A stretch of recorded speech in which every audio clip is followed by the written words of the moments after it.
School shows things worth learning. You are exposed to a number of topics, right? Physics, chemistry, biology, maybe some economics in there. Uh, you know, Aspects of psychology, and then of course history and all the different topics. Those are all worth learning. They're worthwhile things to know.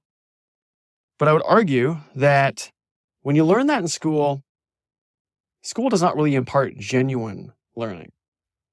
For example, quote unquote learning math meant being shown symbols and formulae.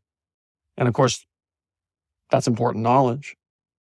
But unless you're a mathematician now, if you think back to when you were in school, none of that really meant a whole lot to you, I'm willing to imagine. It meant as much as, well, I need to do this to pass the exam. I need to pass exams to pass, the grade. And to get some level of success in my life, I need education. But none of us had any idea of the journey it took to make those realizations that we were looking at in the textbook.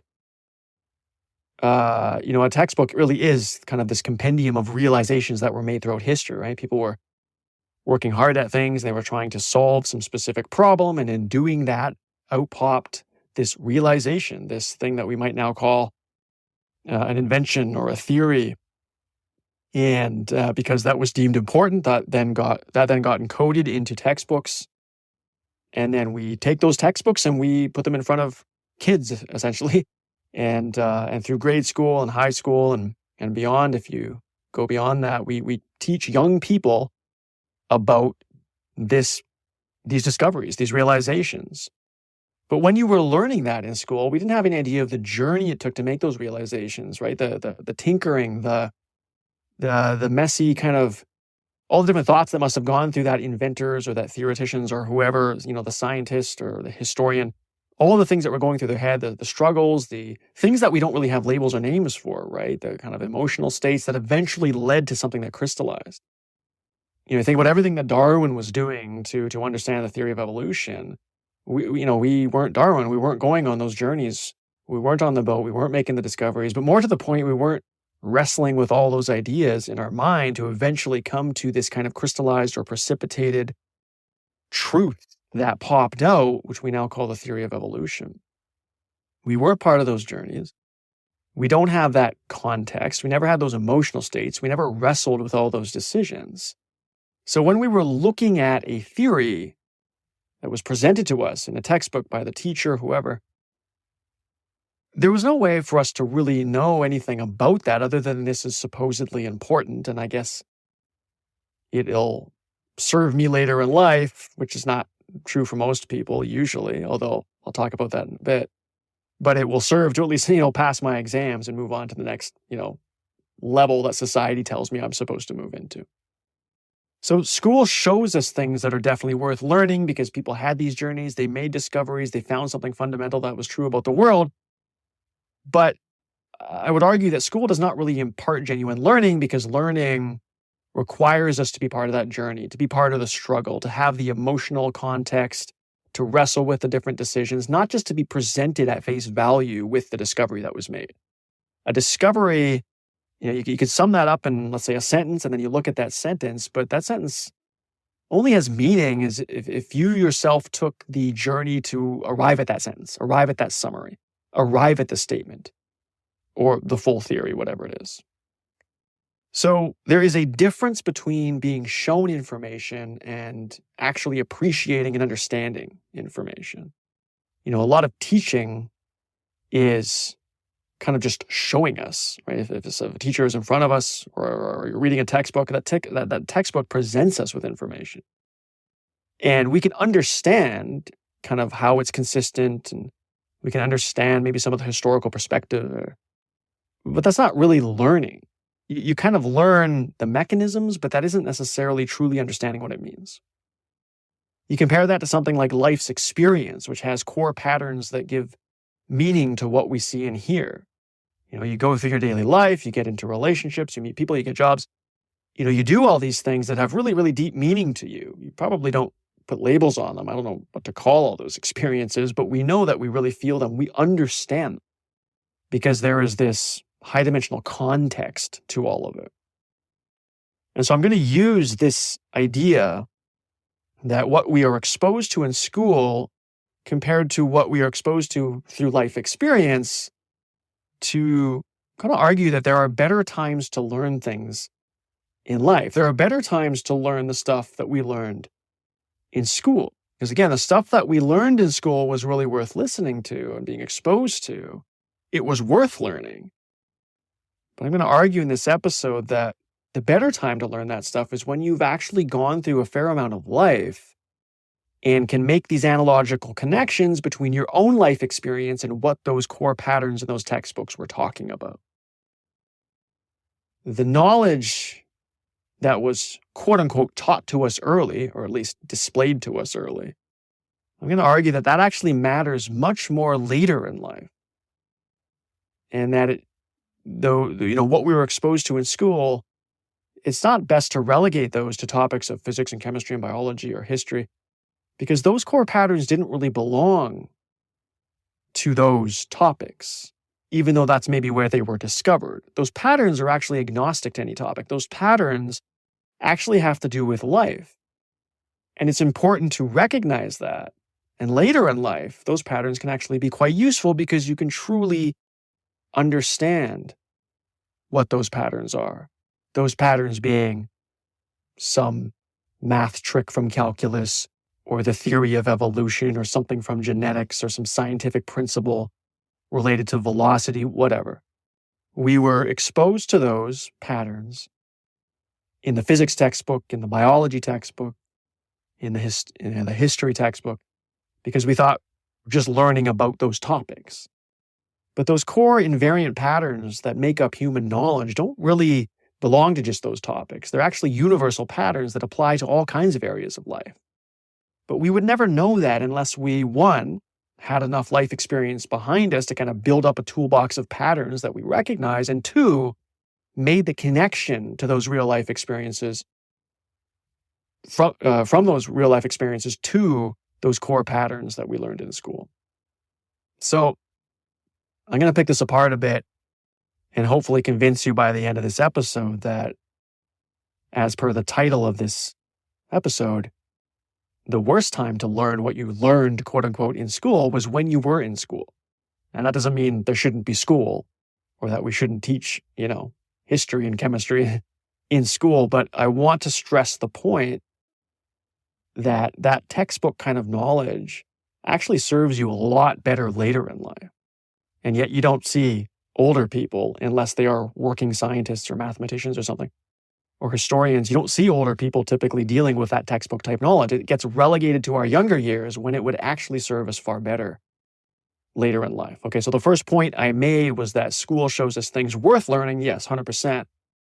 But I would argue it does not really impart genuine learning. School does not impart genuine learning because learning requires a life context, a struggle, a deep kind of emotional understanding of different situations to look upon those learnings that other people arrived at and truly understand what they mean. Okay, so that's the first point. The second point, let's talk about life experiences. Everyone's life contains the same experiences that lead to everything taught in school.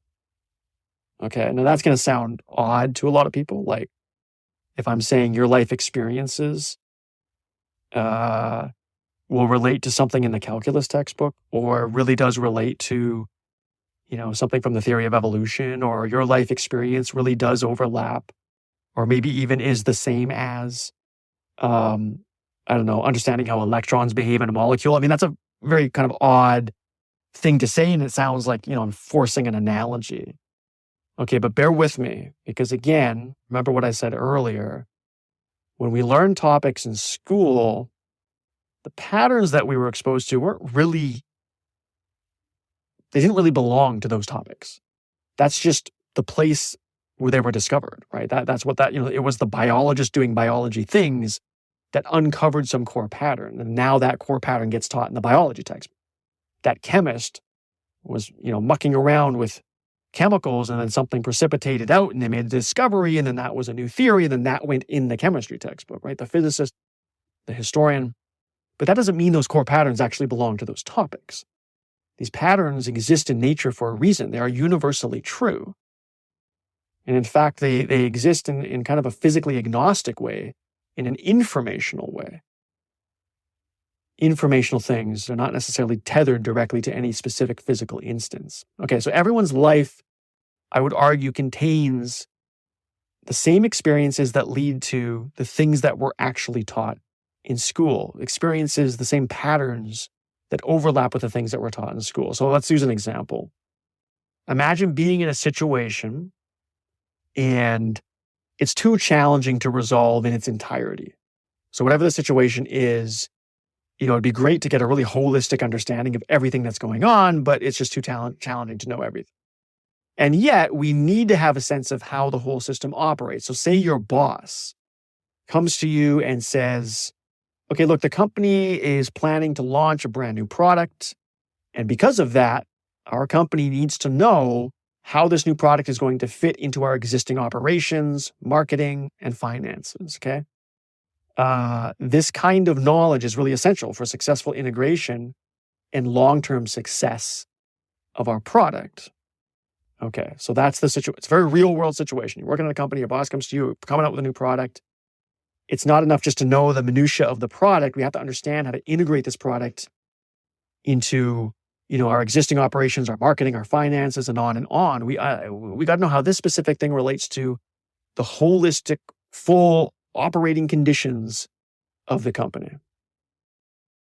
Okay, well, any system or situation can be thought of as containing a function that describes how inputs of a situation produce its output. So if we're talking about business, or we're talking about this new product that we want to bring to market, we've got all kinds of inputs. There's raw materials, there's labor, there's capital, there's information, there's time, energy, technology, processes, however you want to think about that. There's all these things that we start with, and then we've got to put it into one big black box, and then out at the other end is going to come the outputs, which are things like the products, the services, profit, customer satisfaction, employment, innovation, brand equity, social impact, environmental impact, market share, whatever. And maybe those are too high level. You can go lower level. But the point is, we always have a set of inputs, and we're always trying to convert those to outputs. That's a situation. And because those are inputs becoming outputs, you can understand that there is a function, because that's what a function is. A function is something that converts inputs to outputs. Now, normally when we think of the word function, at least in kind of the scientific way, we're thinking of like a mathematical function, right? You've got, y as the output, and then you've got one or more, you've got an x on the other side, and maybe some, variables going on. And if you add some numbers to that, it's going to spit out the y value, right? But we also use function in a colloquial sense, right? What is your function in this business? What is your function in this situation? What is your function in the government? It doesn't matter. The point is, a function is always this kind of thing that converts inputs to outputs. That's always the case. Now, for most real-world situations, we cannot exactly visualize what that function is, right? Because the function would be too complex. When I say visualize, I mean, again, if you go to that kind of calculus textbook, you might see the function drawn out like a graph, right? And that still applies to everything in the real world, but a real-world function would just be so intricate and convoluted and high-dimensional that there's just no way to visualize it. And yet, we do need a way to assess the behavior and properties of the functions in our lives, right? We do need a way to kind of do what we are doing in something like a calculus class. We do need a way to say, here's the situation. There are inputs, there are outputs, there is a transformation between inputs and outputs, and I need to know, kind of what goes on, at least to some extent, inside that black box that converts inputs to outputs. That's my job. Again, if that boss comes to me and says, we have a new product, and the company needs to know how that new product is going to fit into existing operations and marketing and finances, that's critical information. It's very real-world information. You have to understand the function between inputs and outputs. But that's a very broad, holistic, whole company thing. How am I supposed to understand the function of the whole company? Can't visualize it.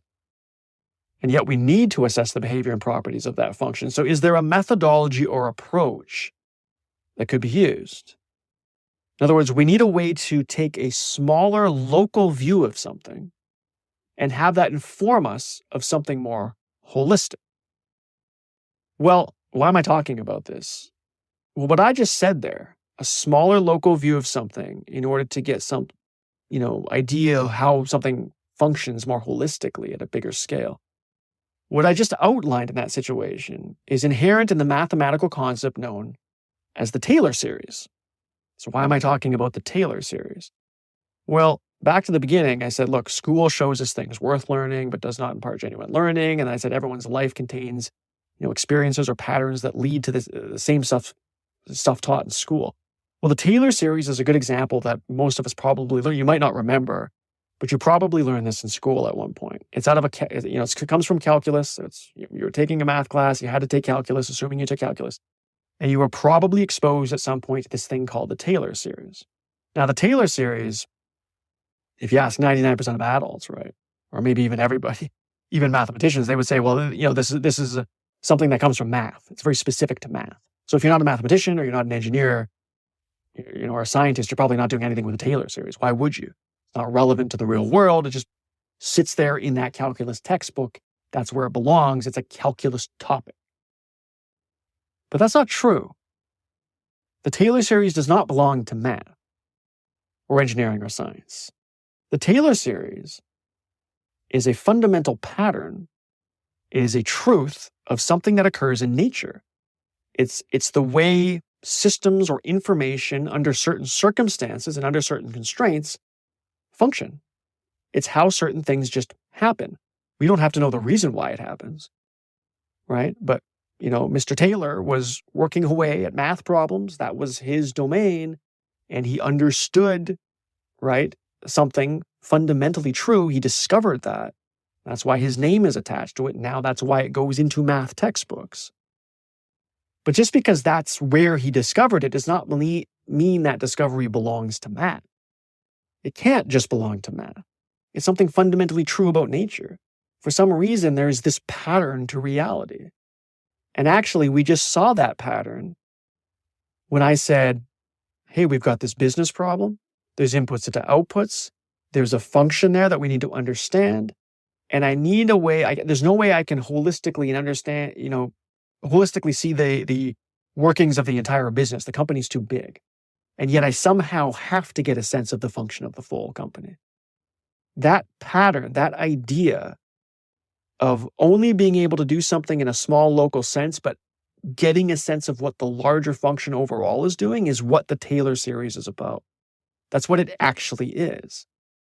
Okay, so the Taylor series, when you learned it, quote unquote learned it, it's basically it's a representation of a function as an infinite sum of terms.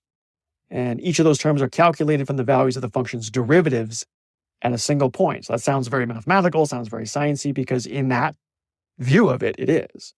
So they would use, so if you had, some mathematical function and you had to approximate it, it was too complex to do it exactly. So you had to approximate that function. You could use something like the Taylor series to get a sense of, what is the mathematical expression of this whole function. And you would solve differential equations to do it. And it's basically just this way to do something at one point of the function in kind of a simple way. But then, thanks to the properties of the Taylor series, it will tell you something about the full function at large. Okay? So for example, let's say, again, maybe in physics you were learning about, the motions of bodies and things like this. And then you were told in calculus that you could take derivatives to understand the motion of those things. So for example, the first derivative would be like the car's speed. And if the speed is positive, the car is moving forward. And if it's negative, it's moving backward. A speed of 0 might indicate that the car is standstill. So if I take the first derivative, okay, it doesn't matter if you don't remember how derivatives work. It doesn't matter. The point is if you do this thing called a derivative, it's going to tell you, essentially the speed of the vehicle, right? And the direction. And then you can take a second derivative, right? Derivatives have these higher and higher orders to them. If you do it again, then you get the car's acceleration, right? So the acceleration is positive, the car is speeding up, so now it's not just, the how much, distance is being traveled per unit time. Now it's the rate of change of the distance per unit time. And then you've got the third derivative, right? Which would be the change in the acceleration. Positive value might indicate the car is changing how fast it's speeding up or slowing down. And you can keep going. Now we're going to take the fourth derivative. Now it's the change in the acceleration. You might call that like the jerk or the jerkiness, or how much there's abrupt changes in the acceleration, right? You can take the fifth derivative, which that's the change in the acceleration, right? It gets a little bit goofy when you keep taking higher orders, but they have, at least for the first few derivatives, they have some physical meaning to them, right? The fifth derivative might be higher order aspects of the car's motion or the subtleties in how the jerkiness is actually changing over time. Okay. Now, this would be, maybe you're doing this in physics and you're applying calculus and you pass your exam and then you just forget about it, right? And that's all very scholastic sounding. So the Taylor series, that's from math, that's from calculus. I did that. But again, it's not really what the Taylor series is. The Taylor series is a core pattern or truth that has been found and thus applies to many areas of life. Okay, so let's do an example. Let's do the same thing, but instead of doing this kind of toy example with car speeds, which you would only find in the physics classroom, let's go back to our business example. Okay, so again, just to remind you, the Taylor series says we can approximate the whole function by just picking one point on the function and then taking a bunch of derivatives at that one point. Take the first, take the second, take the third. So in that car example, if it's like you really needed to understand what this car was doing, not just the direction it was heading, you need to know the speed, whether it was accelerating, whether the acceleration was changing, whether there was a change in the change of the acceleration, whether it was jerking, all the things you could kind of say, or definitely say about the car's motion. If you had to do that, the Taylor series is a way you could do that. You could get a sense of the full function of that car's movement by going to one part and just taking these successive derivatives. Okay. That's the Taylor series. And it seems to be, well, that belongs to math. That's a mathematical trick. Obviously physicists, if they're studying the mechanics of something, might find that useful. Maybe an engineer, because they have maybe a signal that's coming in from, a radio telescope, and they need to understand something in the signal's function, and so they apply the Taylor series. Okay, whatever. But it sounds very kind of sciencey and mathy. Let's go back to business, though. Does this possibly have any relevance to a real-world situation? Well, of course, because derivatives don't belong to moving cars and moving bodies. It's an informational thing. These things aren't relegated to specific physical systems. They don't belong to specific things. They are generally true. That's why they've survived as pieces of truth. So in business, the first derivative, of course, we wouldn't call it that, but that might be something like business momentum. If the business is gaining momentum, that could be a positive first derivative. It might be expanding, acquiring new customers, or increasing sales. Okay, what would the second derivative be? Well, maybe that would be like strategic acceleration. Right? A positive second derivative might suggest that the business is accelerating its growth through effective strategies, innovative products, or improved market positioning. Okay, what about a third derivative? Well, that could be adaptation dynamics. Maybe positive values are signifying successful adaptation to changing market conditions, or, dynamic shifts in the business environment. The fourth derivative? Does this even have meaning anymore? Well, maybe innovation agility. Positive values could signify a high level of innovation and adaptability, while negative values might suggest challenges in embracing new ideas or technologies. The fifth derivative, maybe that's strategic flexibility, right? Indicating a business's strategic flexibility. Maybe it can quickly pivot or adapt to emerging opportunities or challenges, and on and on. Okay? Now, some people would look back and say, oh, okay, you're forcing the analogy here, right? You're taking something from, it was discovered in math.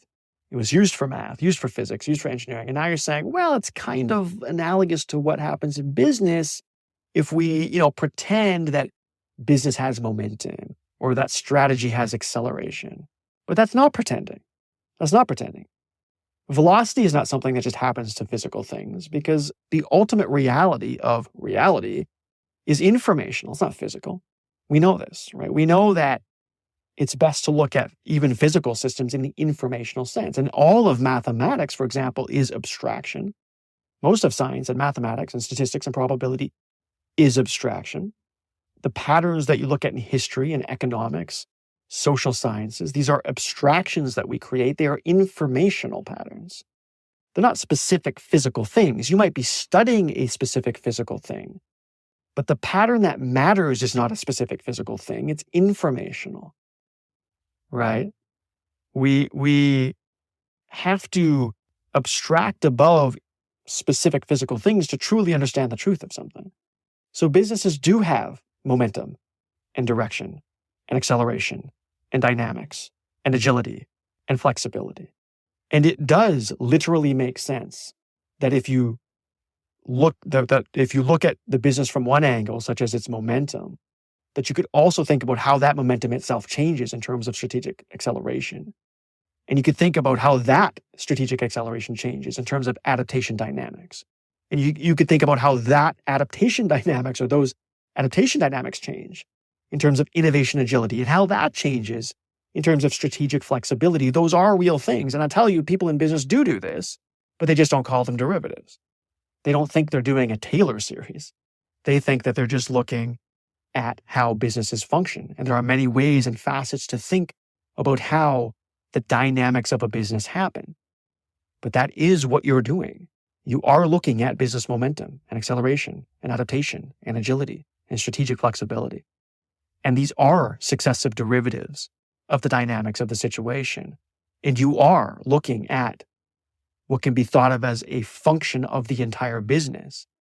And it is true that one way to understand the entire function of a business is to home in on one part, let's say of a specific product that you're bringing to the market, and to understand how, let's say, that product fits into one area of the business, maybe marketing, and to understand what that means for momentum and acceleration and dynamics and innovation, agility, and strategic flexibility. And that in doing that, it's going to tell you something about the larger function of the business with this product at large.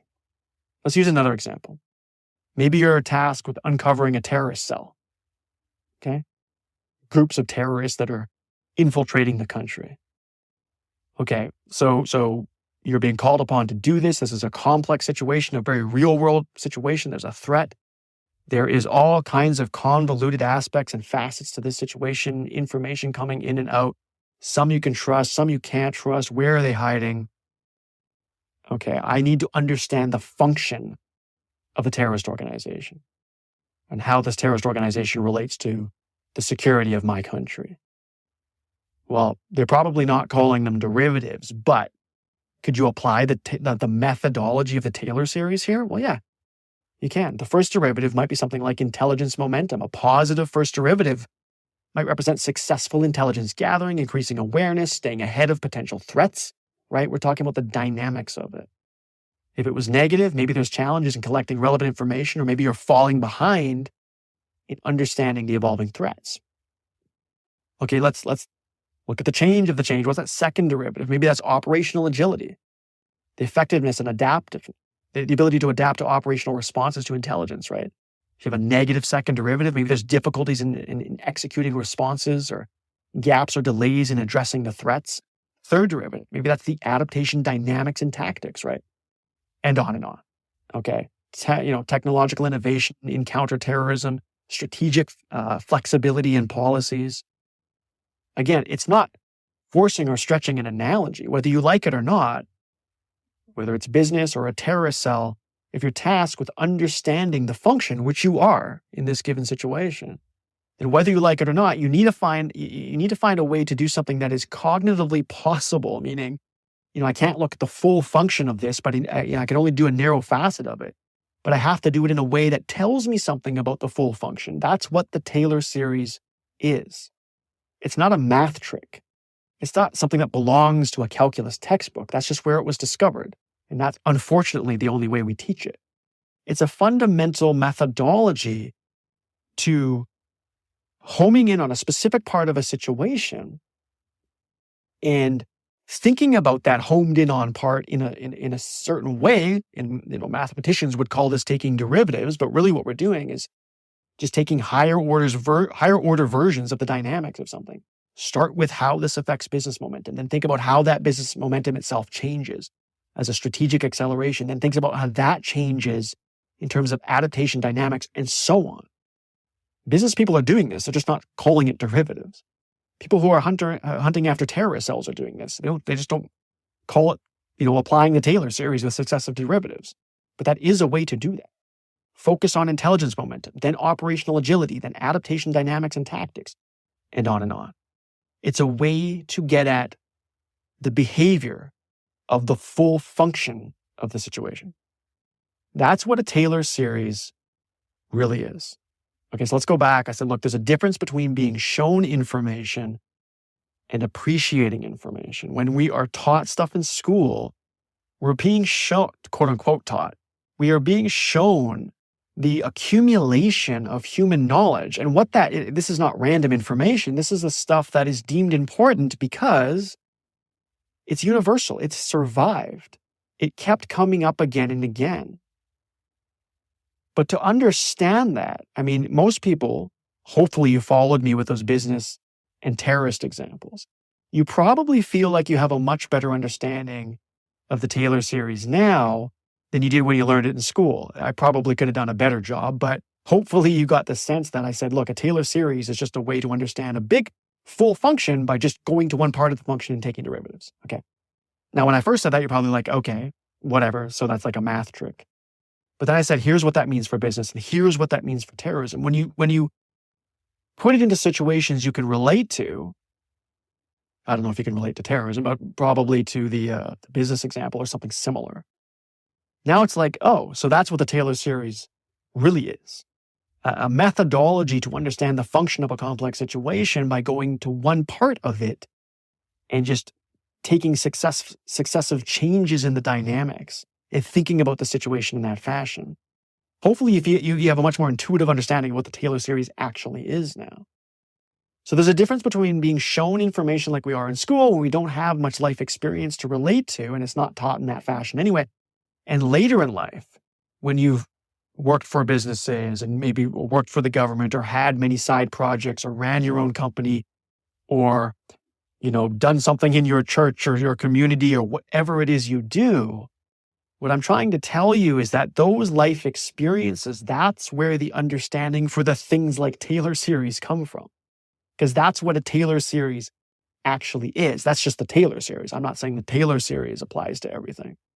I'm saying there are thousands and thousands of examples of core patterns that are taught when we are young that actually mean something when you are older, because you can connect your real life patterns and experiences to those truths and actually understand what they mean. And more to the point now, if you understand what they mean, you can use them. I can go into a business situation and say, I'm not going to apply the Taylor series in the sense that I'm going to go write out some math equations or, program it into a computer. But I can use the Taylor series in a real situation because I can say, hey, my boss just said we're bringing a new product and we need to understand the full function of the company. How is that going to happen by just focusing on this one little part? Well, I'm going to think about the dynamics of how that one little part happened, and then I'm going to take successive changes in those dynamics. I'm going to understand the momentum. I'm going to understand change in the momentum, the change in the change of the momentum. I can call this agility. I can call this adaptation. I could call this, product pivoting. Call it whatever you want. You're still doing that. Whether you like it or not, you're doing the Taylor series. That's what the Taylor series actually is. There's a difference between being shown information like we are in school and appreciating what that information means. Life's experience has the core patterns that give meaning to what we see and hear. There are better times to learn things.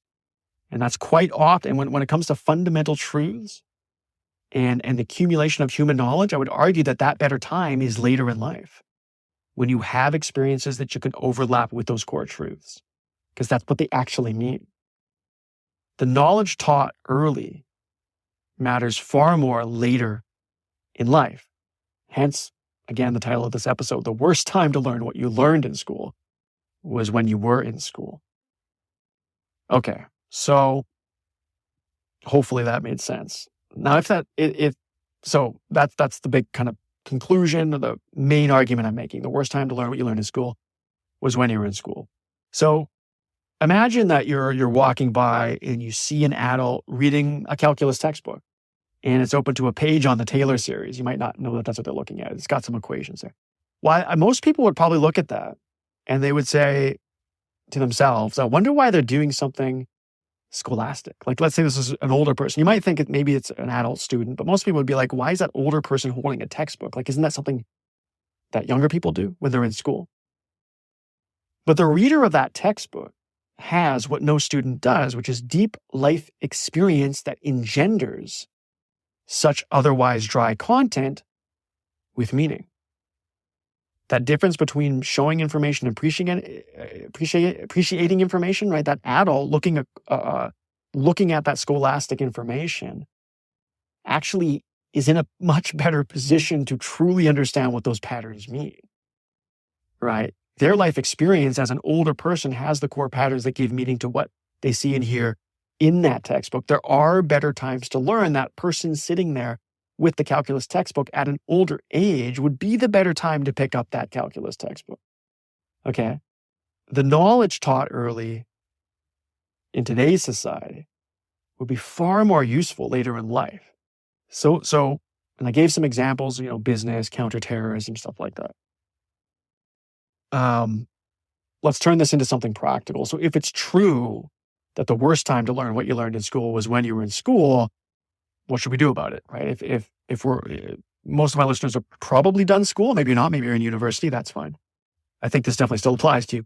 But what should we do? Well, we should look towards the quote unquote scholastic type information later in life with life experiences that give such hard-won knowledge meaning in our own lives.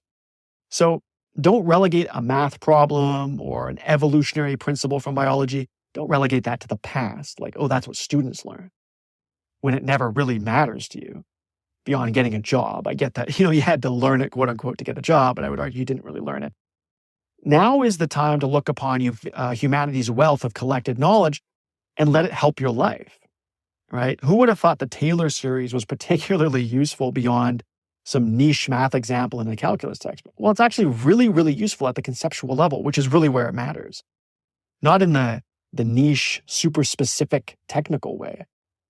This is an invariant truth about the universe, about life, about the way the world works that you can apply to very real world situations. If we face a situation where we need to understand something globally but cannot access all that information, which is true in a lot of situations, then we can use practically, not scholastically, the truth inherent in something like the Taylor series. It is relevant. Now, I would say don't read textbooks. I said the older person is reading a textbook. They are in a position where that is more useful to them. But most textbooks, they're taught for students. They're written for students. They're written in a very specific way for, the mathematician or person doing calculus or the engineer or whatever. And quite frankly, most textbooks are pretty awful. They just are. They're just, it's like how people complain about how math is taught.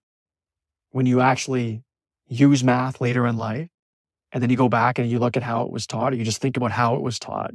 Like, no wonder almost everybody hates math when they're growing up. It's not because they were actually bad at math. They're just bad at the way it was taught, which is really, really stupid. It's just not, that's a whole other episode. I don't need to get into that right now, but it's just not taught well. So I wouldn't say go pick up textbooks because you're going to be looking at just technical versions of things. And again, they're showing you the final summary that someone discovered through a lot of trial, but you weren't part of that trial, so you don't have that same. I would pay attention to, science. You might call them science popularizers. I don't really like that term. But people who explain science in layman terms. And here's what's important. It is not a weaker form of science. It's not like, oh, well, the experts really understand it and I'm just getting the high level. It's actually a far superior and extremely useful communication of science. If we understand that it's not really about science as much as it's about the core patterns that have been discovered by humans that can help our lives in the real world. Okay?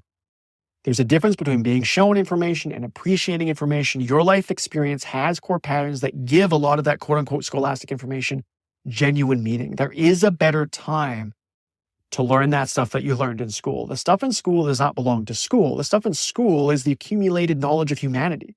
That's something you want to call upon later in life. When you're making money, when you're running a business, when you're an employee at a company, when you're joining communities or churches or whatever you're doing. That's where it's relevant. That's when you want to use humanity's most true, invariant, timeless knowledge. Not as some supposed foundation that sets you up as a kid so that you can go do things later in life anyways. That's a completely bogus premise anyways. The idea that that's going to provide you a foundation, that's just not true. You want to call upon that information when you've lived life experience, when you're living life experience, when you're in the muck of it, when you're getting your hands dirty, when you're facing, real world situations, and have that deep emotional context that you can now analogously overlap with the core patterns that have been figured out for thousands of years, which now sit, unfortunately, just inside textbooks and are only shown to people who largely can't use it. You want to do that later in life. There are better times to learn. The knowledge taught early matters later in life. Okay, I had a tweet about this. I'm just going to read this now and then I'll end the episode. Yeah, I did this, a few weeks ago. I said, the worst time to learn what you quote unquote learned in school was when you were in school. Most people in today's society, if they saw an adult doing logic or math or science in a coffee shop, they would wonder, why are they doing school stuff, right? This reflects the sad structure of modern society that takes the most profound mechanisms discovered through trial, not academics, and quote-unquote teaches it to kids who will never use it again. The scholastic topics deemed most important are not quote-unquote school stuff. It's a foundation for how the human mind arranges thought. It's the invariant truths nature tends towards. Your life is nature. When the driving mechanisms behind the vagaries of life are expressed and anchored on rational thought and known phenomena, one is empowered to reflect, understand, and decide. The human endeavor to contemplate structure and truth is best achieved later in life, when one's younger self has experienced the trials of existence. When one has filled their life with the context that gives the topics taught in school meaning, quote unquote taught. Don't relegate your exposure to humanity's biggest realizations to the earliest part of your life. You may have grasped some methods to regurgitate knowledge, but you most surely did not learn why any of it matters. Okay? So this is kind of a primer for NonTrivial Season 5, which is the next season coming up.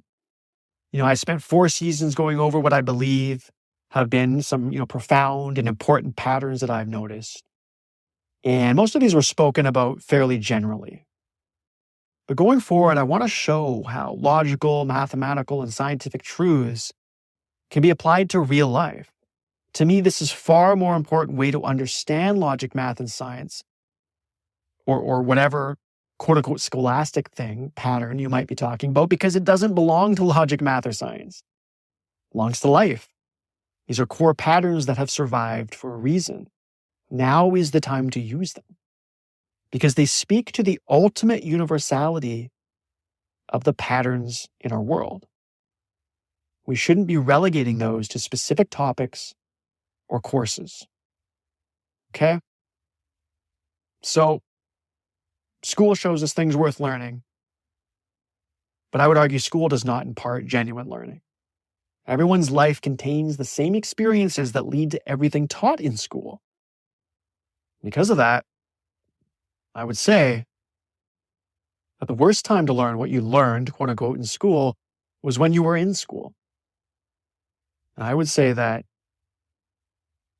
if it's true that that's the case, that we should look towards scholastic type information later in life, when life's experiences give us the meaning and the context to make humanity's hard-won knowledge meaning, to give that meaning. Okay? Don't think about it as just belonging to textbooks, belonging to students. I think it really belongs to those later in life that have the experience to give those pieces of hard-won knowledge meaning, and it is useful. You might think something like the Taylor series is this esoteric thing that belongs in a calculus textbook. It's actually a fundamental pattern that absolutely applies to real-world life and can help you in real-world decision-making. Okay, so I'm looking forward to Season 5. We're going to do a lot more of these kind of taking the fundamental pattern of something that maybe was locked away in some textbook, and maybe you haven't looked at for a long time, or maybe you never have. I'm going to show you just how applicable it is to real-world, complex, non-trivial situations. Okay, that's it for this episode. Until next time, take care.